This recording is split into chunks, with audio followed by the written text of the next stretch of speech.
So you can see how this flows right into the Reformation. God has kept his church alive. God has always maintained a faithful minority.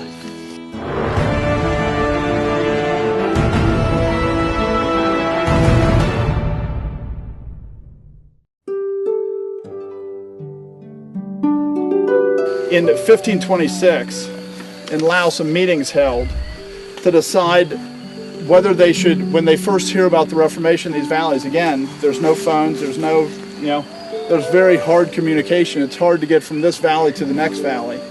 So when they hear about the Reformation, not that long after it starts, their first response is this the same faith that we hold to?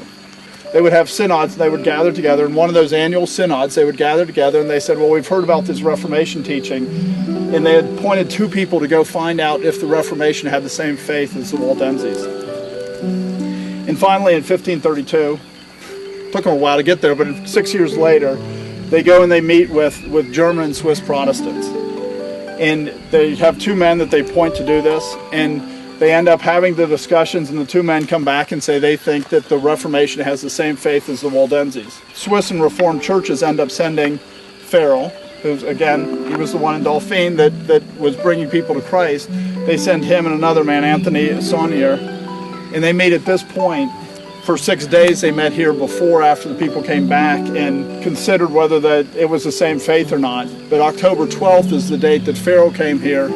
And Farel and this other man, they said the Waldenses held the Reformed faith, and the Waldenses said that they held the Reformed faith. So that's the date that the two sides said we're really one, and that we both hold to the same views.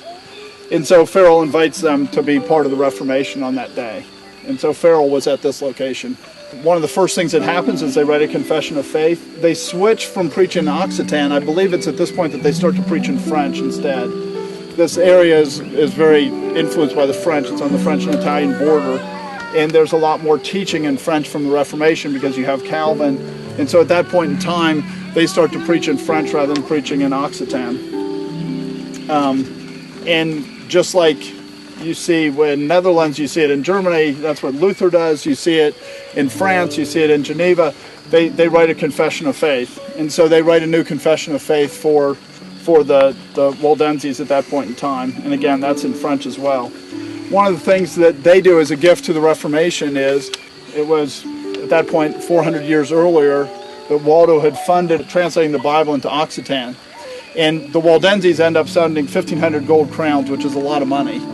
And they end up sending it to Geneva to fund and to publish the first French translation of the Bible. Calvin participates in it. The main translator of the French Bible is Levitin with Calvin's help. And the Waldenses end up funding that and funding the printing of the first French Bible. So it kind of comes full circle. They're the first ones that translate it into their language, and then they end up, when the Reformation starts, that they fund the translation of the Bible into French. So you can see how this flows right into the Reformation. God has kept his church alive. God has kept them people that have the correct doctrine, even as the majority goes to a false doctrine. It doesn't mean that there isn't a faithful minority. God has always maintained a faithful minority.